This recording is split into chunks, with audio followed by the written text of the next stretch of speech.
उसके बाद नया पढ़ेंगे। ठीक, तो हमने कल बताया था कितनी भारत में सांस्कृतिक विश्व धरोहर स्थल है। ठीक है, उसमें हमने बताया था कि मूर्त कितनी है और अमूर्त कितनी है। तो अमूर्त की बात करें तो अभी 15वीं गरबा को घोषित किया गया। ठीक है, अगर अमूर्त की बात करें, इससे पहले दुर्गा पूजा थी, उससे पहले योग था ना, यही तो था, कल रिवीजन कराया था।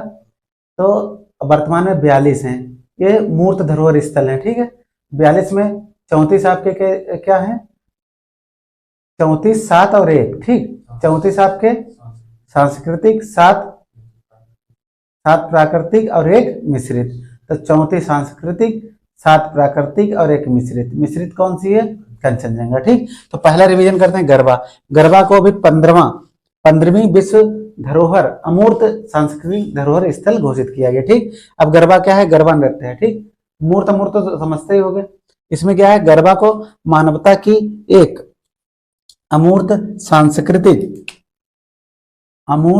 सांस्कृतिक विरासत स्थल घोषित किया गया। कहाँ घोषित किया गया, किसके द्वारा, यूनेस्को द्वारा घोषित किया गया।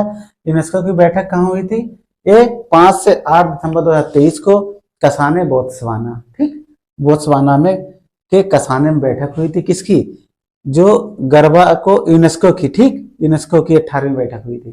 ठीक, इसमें क्या हुआ था, 51 पूरे विश्व की 51 नई विरासत स्थलों को इसमें शामिल किया गया।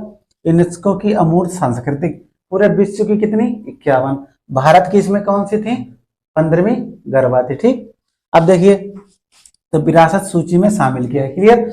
अब इसमें क्या है, इस बैठक में गरबा को भारत की 15वीं अमूर्त धरोहर स्थल घोषित किया गया। ठीक, अब 15 हुई है, तो इनमें थोड़ा स्टार्टिंग के पहले, दूसरे और तीसरे की बात करते हैं और आखिरी के पहले, दूसरे, तीसरे की बात करते हैं।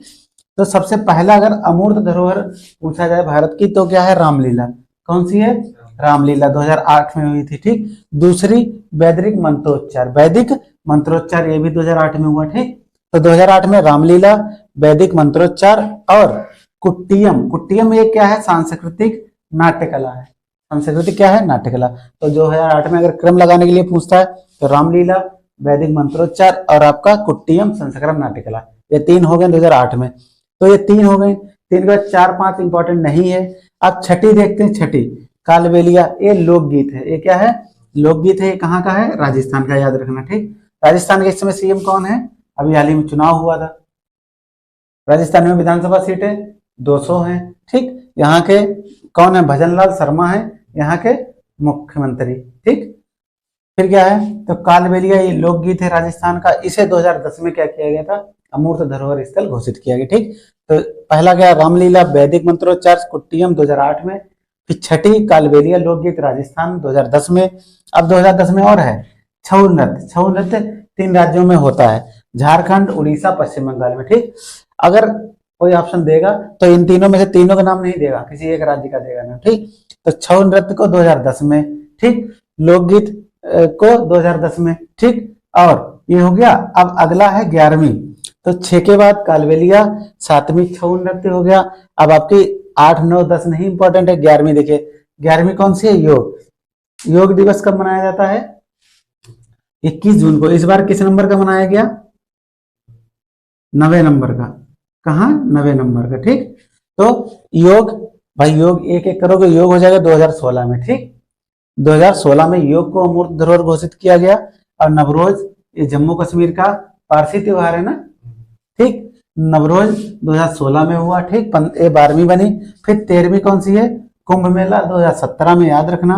और 14वीं है कोलकाता की दुर्गा पूजा, ये 2021 में। ठीक, अब 15वीं तो आपको बता ही दी। ठीक, अब बात करते हैं अगला महत्वपूर्ण बिंदु बताया था, जलवायु परिवर्तन प्रदर्शन सूचकांक 2024 है। इसमें पहले, दूसरे और तीसरे स्थान पर कोई भी देश नहीं आया है, रैंक की अगर बात करें। ठीक, क्योंकि किसी भी देश ने इतना अच्छा प्रदर्शन नहीं किया।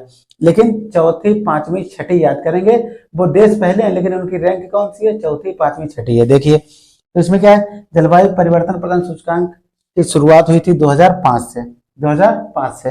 अभी COP 28 की बैठक कहाँ हुई, यूएई में। वहीं पर क्या हुआ, जर्मन वाच पत्रिका द्वारा और एक न्यू क्लाइमेट संस्थान द्वारा यह सूचकांक जारी किया गया, प्रदर्शन सूचकांक। ठीक, अब इसमें क्या हुआ, स्टार्टिंग की में 3 रैंक कोई भी देश ने प्राप्त नहीं की।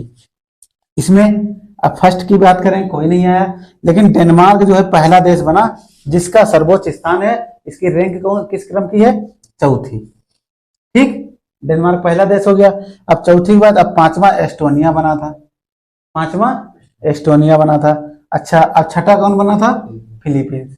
तो स्टार्टिंग के 3 देश कोई नहीं है, लेकिन चौथा देश है डेनमार्क, रैंक में चौथा है, लेकिन सर्वोच्च स्थान किसका, डेनमार्क, राजधानी कोपेनहेगन। ठीक, अब तो भारत की रैंक इसमें कौन सी है, 7वीं, ये मोस्ट इंपॉर्टेंट है, 7.70, तो 70.25 स्कोर के साथ 7वीं रैंक पर है। क्लियर। अब देखिए इसी सूचकांक में अंतिम स्थान किसका है, सऊदी अरब का। सऊदी अरब का 67वां स्थान है, कौन सा है, 67वां अंतिम स्थान है। ठीक, अब इसमें 2-3 बातें ये बताएंगी, सबसे बड़ा कार्बन डाइऑक्साइड उत्सर्जक देश कौन सा है, तो नंबर 1 पर कौन आया है, चीन।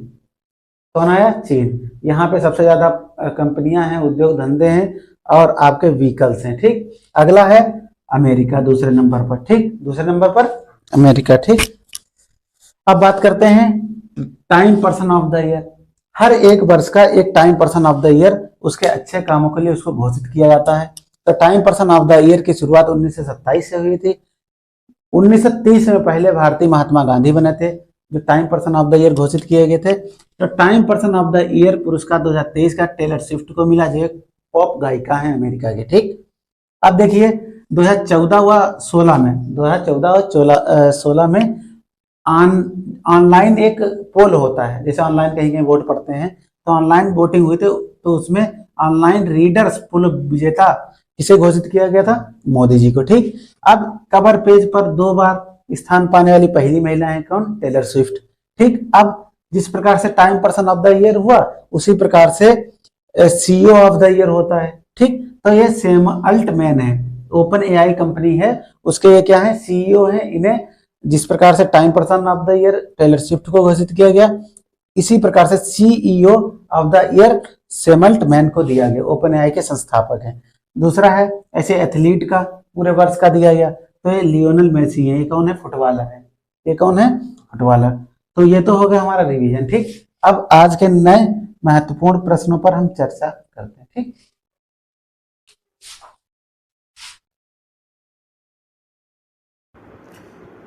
हेलो दोस्तों, कैसे आप सभी लोग, आशा करता हूँ अच्छे होंगे। धर्म स्टडी IQ क्लासेस पर आपका स्वागत है। मेरे चैनल को लाइक सब्सक्राइब नहीं किया, प्लीज़ लाइक सब्सक्राइब कर दीजिए। तो दोस्तों आज का हमारा टॉपिक है, कुछ महत्वपूर्ण प्रश्न है अंतर्राष्ट्रीय प्रकरण से संबंधित, उस पर हम चर्चा करेंगे। ठीक है, तो पहला हमारा है नदी डॉल्फिन संरक्षण के संबंध में, दूसरा है QS रैंकिंग जारी हुई उसके संबंध में, तीसरा है रूस ने FE संधि से बाहर हो गया इसके संबंध में, चौथा है ग्वालियर और कोझिकोड को जो दर्जा दिया गया उसके संबंध में बात करेंगे। ठीक है, तो हम देखते हैं अपना पहला जो है नदी डॉल्फिन संरक्षण के लिए वैश्विक घोषणा हुई है। तो नदी डॉल्फिन के संरक्षण के लिए वैश्विक घोषणा हुई है। यह पूरी तरह से जलीय स्तनधारियों का समूह है और 6 प्रकार की, ठीक, वैश्विक घोषणा हुई है। फिर इसके आगे क्या है कि यह जो पूरी तरह से जलीय, कौन सा, जलीय स्तनधारियों का समूह है और इसमें 6 प्रकार की डॉल्फिन पाई जाती हैं। 6 प्रकार की डॉल्फिन पाई जाती हैं। पहली है, ठीक, पहली देखिए अमेजन नदी डॉल्फिन, पहली क्या है, अमेजन नदी डॉल्फिन। अब दूसरी देख लीजिए भाई, अमेजन कहाँ की नदी है, आप देखिए कहाँ बहती है, दूसरा सिंधु नदी डॉल्फिन, सिंधु नदी में भी डॉल्फिन पाई जाती है। तीसरा है गंगा,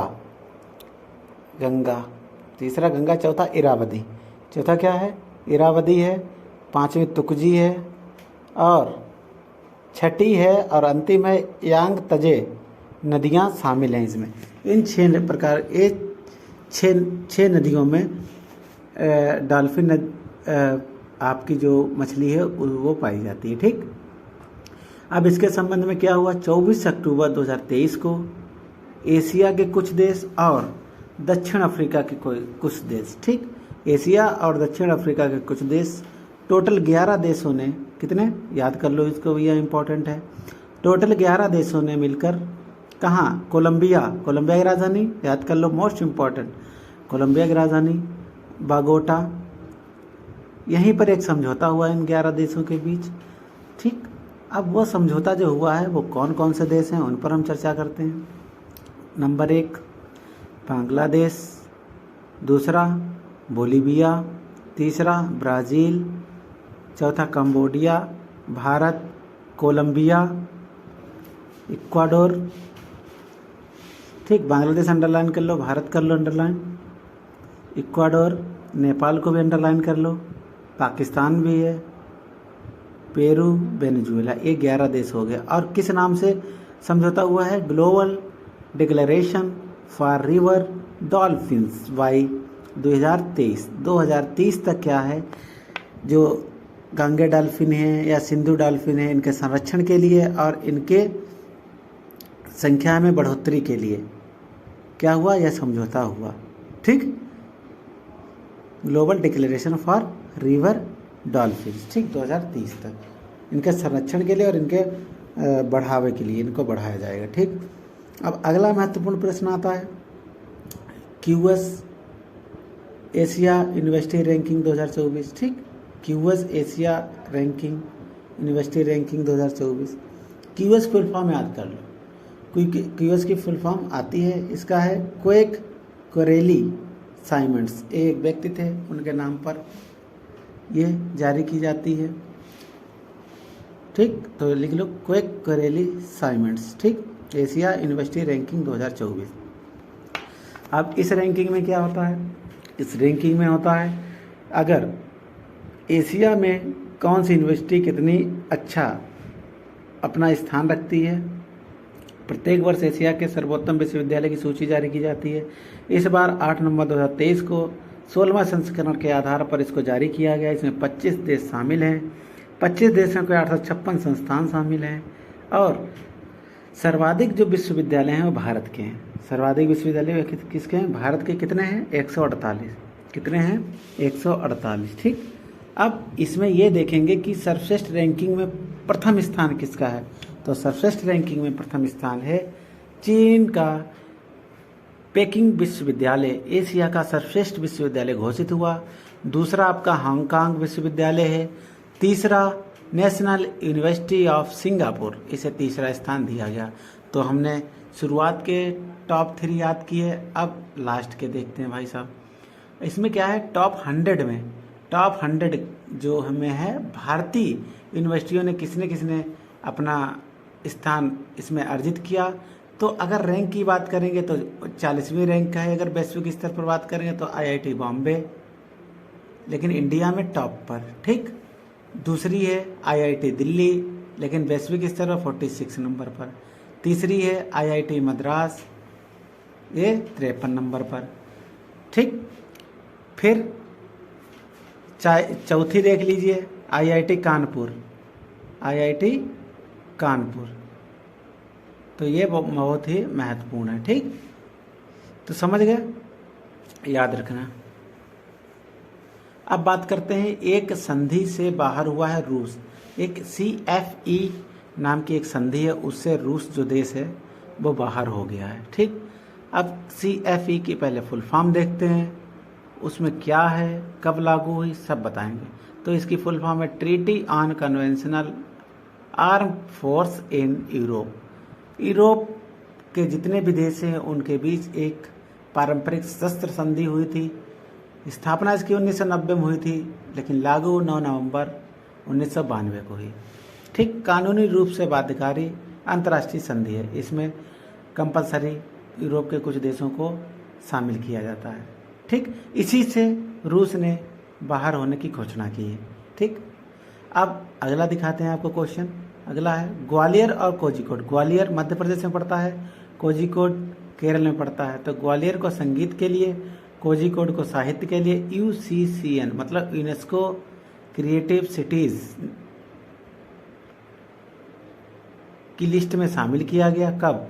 31 अक्टूबर 2023 को। अब 31 अक्टूबर को ही क्यों शामिल किया गया? क्योंकि विश्व धरोहर दिवस मनाया जाता है 31 अक्टूबर 2023 को, विश्व धरोहर दिवस मनाया जाता है। तो पूरे विश्व के 55 शहरों को इस बार यूनेस्को ने अपनी सूची में शामिल किया है। उसमें से भारत के कितने हैं? 2 शहर हैं। कौन कौन से? एक आपका ग्वालियर, एक आपका कोझिकोड। तो ग्वालियर को संगीत के लिए, कोझिकोड को साहित्य कला के लिए। ठीक, ये हो गया।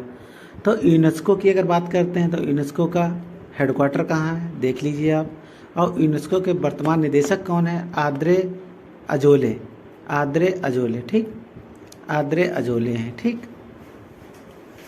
अब इससे पूर्व भी कुछ शहरों को, भारतीय शहरों को स्थान दिया गया इसमें। ठीक, तो कौन कौन से हैं? नंबर 1 पे देखो, जयपुर को 2015 में, और बनारस को भी। ठीक, तो अगर बात करते हैं जयपुर की, जयपुर को 2015 में दिया गया शिल्प एवं कला के क्षेत्र में। वाराणसी को भी दिया गया। ठीक, अब ये हो गया। अब 2017 की बात करते हैं। चेन्नई को संगीत के लिए, जैसे ग्वालियर को संगीत के लिए, ऐसे 2017 में चेन्नई को संगीत के लिए। और 2019 में 2 शहरों को, मुंबई को फिल्म के लिए, हैदराबाद को पाक कला के लिए। हैदराबाद को पाक कला के लिए। ठीक, अब क्या है इसकी अगर बात करते हैं तो चेन्नई संगीत, मुंबई फिल्म के लिए, हैदराबाद। ठीक, अब बात करते हैं कि केरल साहित्य महोत्सव भी मनाया जाता है। ठीक है, यहाँ की कला एवं साहित्य को बढ़ावा देने के लिए केरल यहाँ अपने यहाँ एक केरल महोत्सव की आयोजन करता है। ठीक, अब बात करते हैं